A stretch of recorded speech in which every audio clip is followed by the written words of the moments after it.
জুলাই ছিল সমস্যার সমাধান স্বরূপ, কিন্তু জুলাই পরবর্তী বর্তমান 2026 সালে এসে এত সমস্যা কেন?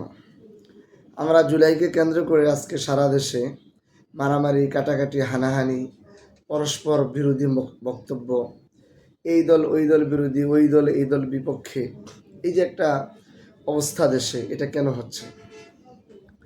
আমরা তো সকলে জানি যে জুলাই ছিল একটা সমস্যার সমাধান। জুলাই ছিল একটা রেজিমের বিপক্ষে, জুলুমের বিপক্ষে একটা অবস্থান। তখন যদি সকলে ঐক্যমত্য হতে পারে, এক প্ল্যাটফর্মে দাঁড়িয়ে জুলাইয়ে যদি সবাই ঐক্যের গান গাইতে পারে, তাহলে জুলাই পরবর্তী বাংলাদেশে বর্তমান এই সময়ে এসে কেন এত অনৈক্য হবে, এত বিভক্তি হবে, কেন এত কাদা ছোড়াছুড়ি হবে, কেন এত হিংসা বিদ্বেষ, একে অপরকে ঘায়েল করার কেন এই রাজনীতি শুরু হয়েছে? তার মূল কারণটা কি? মূল কারণ কিন্তু জুলাই না, মূল কারণ হচ্ছে গণতন্ত্র, গণতন্ত্রের উদার চর্চা। গণতন্ত্র মানে হচ্ছে শক্তি সঞ্চয় করা, গণতন্ত্র মানে হচ্ছে নিজেকে শক্তিশালী করা, অপরকে দুর্বল করা। যখন মানুষ বিপদে পড়ে তখন কিন্তু সবাই এক হয়, কিন্তু যখন বিপদ থেকে উদ্ধার হয়ে যায় তখন প্রত্যেকেই মনে করে যে আমাকে আরও বেশি শক্তিশালী হতে হবে, আমাকে আরও বেশি শক্তি সঞ্চয় করতে হবে।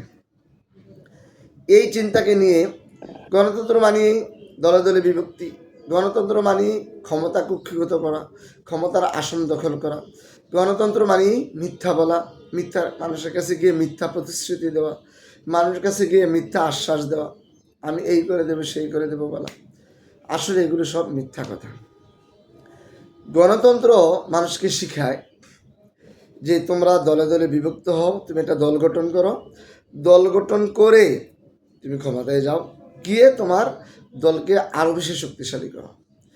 যখন এই হচ্ছে গণতন্ত্রের মূল কথা, পাওয়ার ভিত্তিক ক্ষমতা দখল, অর্থাৎ যার যতটুকু পাওয়ার সে অতটুকু ক্ষমতা পাবে, যার বেশি পাওয়ার সে বেশি ক্ষমতা পাবে, যে দল হিসাবে দুর্বল থাকবে সে ক্ষমতার কেন্দ্রবিন্দুতে সে দুর্বল থাকবে।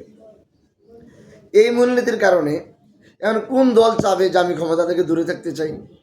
কোন দল চাবে আমি ক্ষমতার ক্ষেত্রে আমি দুর্বল থাকব? সবাই তো ক্ষমতায় শক্তি অর্জন করতে চায়, বেশি আসন চায়, বেশি তার দলের বেশি পাওয়ার চায়, শক্তি চায়। আর এই শক্তিটা কিভাবে সে শক্তিশালী হবে? সে অন্যকে দুর্বল করে নিজে শক্তিশালী হতে চায়। আর এর পুরো বিপরীত হচ্ছে শরিয়া তথা ইসলাম। ইসলামের মধ্যে কোনো দলাদলি নেই, কোনো হিংসা নেই, কোনো বিদ্বেষ নেই, কোনো দল নেই যে ওই দল দুর্বল আমি শক্তিশালী হব, আমি শক্তিশালী হলে সেই দল দুর্বল হবে, এবং দলের মধ্যে যে শক্তিশালী হবে সে রাষ্ট্র পরিচালনা করবে, সে পাওয়ারে থাকবে, সে চেয়ারে থাকবে, এমন কোনো মূলনীতি নেই। বরং মুসলমানরা সবাই এক থাকবে, ঐক্য থাকবে, ঐক্য হয়ে তাদের মধ্য থেকে যে ক্ষমতা চায় না, যে বিচারপতি হতে চায় না, যে আইনমন্ত্রী হতে চায় না, যে কোনো কিছু হতে চায় না, তাকে জোর করে আমির বানাতে হবে। যে আইন উপদেষ্টা হতে চায় না তাকে আইন উপদেষ্টা বানাতে হবে। অর্থাৎ ইসলামের মধ্যে চাওয়ার কোনো সুযোগ নেই। রাসূলুল্লাহ সাল্লাল্লাহু আলাইহি সাল্লাম স্পষ্ট বলে দিয়েছেন যে যদি ক্ষমতা তুমি চাইতে পারবে না, বরং জোর করে আলেম সমাজ, ইসলামী নেতৃবৃন্দ তোমাকে এই ক্ষমতার কাজে নিয়ে আসবে। রাসূলুল্লাহ সাল্লাল্লাহু আলাইহি সাল্লাম বলেছেন ইজা সুইলতা, যদি তুমি চেয়ে নেও, অর্থাৎ ইজা সালতা, যদি তুমি ক্ষমতা চাও যে তোমাকে এটা দেওয়া হোক, রাসূল বলছেন যে চাই তুমি তাকে বসাইও না। সে যত বড় মুহাদ্দিস হোক, যত বড় যোগ্যতা সম্পন্ন হোক, যত বড় শাইখুল হাদিস হোক না কেন, যে ক্ষমতা চায় আমাকে এমপি বানাও, মন্ত্রী বানাও, রাসূল বলছেন তোমরা তাকে ক্ষমতা দিও না। আর গণতন্ত্র মূল হচ্ছে ক্ষমতা চাও, প্রার্থী হও, তুমি এমপি প্রার্থী হও, সে মন্ত্রী প্রার্থী হবে, সে এই প্রার্থী হবে, সে ওই প্রার্থী হবে, এরপরে জনগণের কাছে যাবে গিয়ে বলবে আমাকে ভোট দেও, আমি এটা হতে চাই, আমি এটা হতে চাই, চাওয়া। আর ইসলাম হচ্ছে চাওয়া যাবে না। তাহলে কি হবে? ইসলাম যখন ক্ষমতা আসবে, ইসলাম যখন শক্তিশালী হবে, সমস্ত ওলামায়ে কেরাম বসে দেখবে কে ক্ষমতা চায় না, কে আল্লাহকে চায়, কে ইসলামকে চায়, কিন্তু তার ব্যক্তিগত কোনো ক্ষমতা চায় না, তখন তাকে বুঝিয়ে শুনিয়ে কোনোভাবে ম্যানেজ করে ক্ষমতার আসনে বসানো হবে, অথচ সে চাবে না। আর গণতন্ত্র মানে হচ্ছে ক্ষমতা চাওয়া, কামনা করা, লোভ করা, যে আমি জিতবো সে পরাজিত হবে, আবার অপর আসনে আমি জিততেই হবে সে পরাজিত হতেই হবে। এবং তাকে পরাজিত করতে গিয়ে যত মিথ্যা বলতে হয়, যত বানোয়াট তৈরি করতে হয়, যত ধরনের অলৌকিক মানুষের সামনে আশা পেশ করতে হয়, সব সে করবে। আচ্ছা বলেন, এই যে নির্বাচন হলো, নির্বাচনের সময় এক একজন শাইখুল হাদিস, ইবনে শাইখুল হাদিসরা এবং বড় বড় আলেমরা, বড় বড় বিশ্বরা প্রত্যেকের ঘরে যাইতে পারলো ভোট চাওয়ার জন্য। তারা এখন কেন ইসলামের দাওয়াত নিয়ে যাইতে পারে না? যে গণতন্ত্র হারাম, যে গণতন্ত্রের মূল হচ্ছে গায়রুল্লাহর শাসন, যে গণতন্ত্র মানে হচ্ছে মানুষের শাসন, আর ইসলাম মানে হচ্ছে আল্লাহর শাসন, এই কথাটা সে তখন মেনে নিলাম যে ভোটের সময় বলতে পারে নাই, এখন কেন বলতে পারে না? যিনি ভোটের সময় ঘরে ঘরে গিয়ে ভোট চাইতে পারলো, ইনি ভোটের পরে গিয়ে ঘরে ঘরে গিয়ে তাওহীদের কথা বলতে পারবে না কেন? যিনি ভোটের সময় গিয়ে ঘরে ঘরে গিয়ে আশ্বাস দিতে পারলো, তিনি এখন ঘরে ঘরে গিয়ে তাওহীদের দাওয়াত দিতে পারবে না কেন? ইসলামের দাওয়াত দিতে পারবে না কেন? যে ইসলাম মানে হচ্ছে আল্লাহর শাসন, এই সমাজে আল্লাহর শাসন চলবে, আর গণতন্ত্র মানে হচ্ছে মানুষের শাসন, গায়রুল্লাহর শাসন, শিরিক। যে মানুষ আইন করবে, মানুষ মানবে, আর ইসলাম মানে হচ্ছে আল্লাহ আইন করবেন, মানুষ মানবে। এই কথাটা উনি কেন বলতে পারেন না? তাহলে বোঝা গেল ক্ষমতার আরোহণ করার আগে যেমন মিথ্যা কথা বলছে, এখন আরও বেশি। জুলাই যেহেতু একটা পাওয়ার, জুলাই যেহেতু একটা শক্তি, জুলাইয়ের কারণে একটা পরিবর্তন আসছে, এখন এই শক্তিরা সবাই যে নিতে চায়, এই শক্তিরা বিএনপি নিতে চায়, এই শক্তিরা জামাতও নিতে চায়, এই শক্তি এনসিপি নিতে চায়, এই শক্তি খেলাফতে মসজিদ নিতে চায়, বাংলাদেশ খেলাফত নিতে চায়, সবাই নিতে চায়। মানে একটা শক্তিকে যে নিবে সে শক্তিশালী হবে। এবং সবাই যখন এই শক্তিকে নিতে চায় তখন তো কারাকারি লাগবে, তখন তো মারামারি লাগবে, তখন তো একে অপর কাদা সরাসরি শুরু হয়ে যাবে। এইটাকে কেন্দ্র করে মূলত এই জুলাই নিয়ে এত কিছু।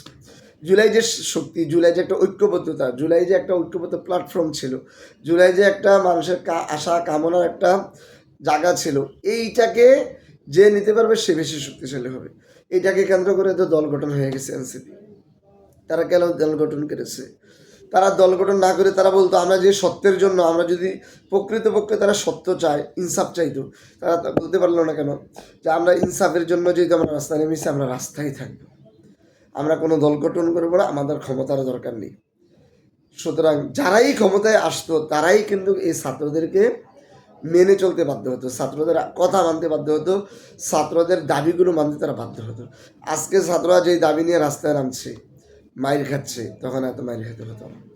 তারা রাস্তা কেন ছাড়লো? তারা রাস্তা ছেড়ে ক্ষমতার আসনে গিয়েছে, টাকার লোভে পড়েছে, তারা কোটি কোটি টাকার লেনদেন করেছে, এক একজনে কোটিপতি হয়ে গেছে, এখন তারা সংস্কার চায়। এগুলো হচ্ছে মিথ্যা কথা। যদি প্রকৃতপক্ষে সংস্কারই চাইতো তাহলে তারা ক্ষমতায় যাইতো না। তারা বলতো আমরা পাওয়ারে থাকবো, আমরা রাজপথে থাকবো, আমরা যেভাবে রাজপথে ছিলাম রাজপথে থাকবো, আমরা ক্ষমতা চাই না, আমরা ইনসাফ চাই।